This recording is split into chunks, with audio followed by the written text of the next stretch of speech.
I made a video maybe a couple of days ago about a little situation that I was going through. But let me tell you guys this first, my little disclaimer. I give you information based upon my experience, based upon things that I go through, things that I've gone through, and I give you this information for educational purposes only.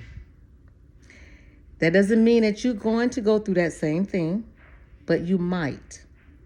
If you're in business long enough, you very well might go through this. And not only that, I know someone who was open for a month and went through some stuff that was similar. So it just depends. And what I want to say is choose wisely. Choose your residence wisely. Okay? Now, what I want to say is I got another resident from hell. When you try to help people and people don't want to help themselves, they're going to cause you misery and pain. This person is not that old, but he's in a situation where I'm assuming this now, based upon what I see and things that I've heard in his lifestyle. When you do people wrong throughout your life, when you scam and do things that's unethical all your life, at some point, it's going to catch up with you. If it doesn't catch up with you, it's going to catch up with your offspring. I believe in what goes around comes around. I believe in karma. I believe in when you do right by people, good things will come to you. I also believe that when you do wrong by people, things are going to come back to you the same way. So when you try to underhand people and do things that, that are not good, and then at some point in your life, I don't care how old you get, it's going to come back on you. So I believe in you need to be careful how you treat people. You need to be careful how you treat people. Because if it doesn't come back on you, it may come off on your offspring. And if you don't have anything to hide, you don't have to look over your shoulders. If you don't treat people bad or do underhanded stuff, you don't have to look over your shoulder. If you live a life of doing people right, you don't have to look over your shoulder. But when you're in this line of business, residential care business, you're going to run across all sorts of people, especially if you're in this business for a long period of time. And what I find is that a lot of times, I'm not going to sugarcoat nothing. You know how your family member is. If you know that your family member is sneaky, undercut, whatever their personality is, just because they get older doesn't mean that type of behavior goes away. So if you have a family member that was a hustler, I'm going to put it that way, a hustler, constantly hustling people all throughout their young days, they're going to have to get old. If nothing happens to them, they're going to get old. And they still, in their old days, still trying to hustle. But at some point, those hustle days is going to come to an end. And sometimes you'll hustle the wrong person, and that person finally will settle you down. Okay? So when you lie so much and hustle people so much, at some point, it's going to come the day when you meet your match. You may meet your match in an unsuspecting way. You may meet your match in somebody that you may not have ever thought that you would meet your match in.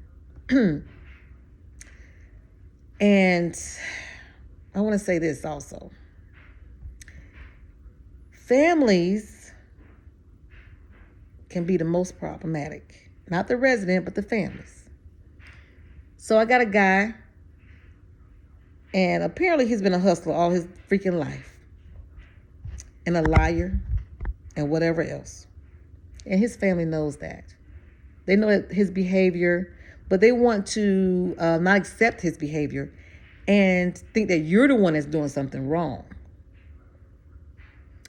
But the kicker is, you don't want to deal with your family member. You don't want to deal with them. So I had a situation where a wife and a sister was cussing me out about their husband and brother. But you know how this man is. That's your family. You know how he is. You know that he can't live with people. He do whatever. But you don't want to take him. You don't want to be bothered. But you want to cuss somebody else out. You want to cuss the person that's trying to help him out because nobody else was there for him. So, potential providers. I say it again. In this line of work, you got to have some thick skin because you're going to run across some scammers, some problematic people, some people that you really, I see why some people are in the shape that they're in. I see why some people are in bad shape. I see why some people don't want to be bothered with them, their own family. I see why. I see why if people don't have no money, if they broke, I see why. Because they don't want to do any better. But they want to blame other people. So I'm at almost 8 minutes, guys. So, I don't like to do long videos. But in this business, this residential care space, if you're going to be a hands-on provider and you're a small business, you better be hands-on. Because people will run your stuff down if you don't be hands-on.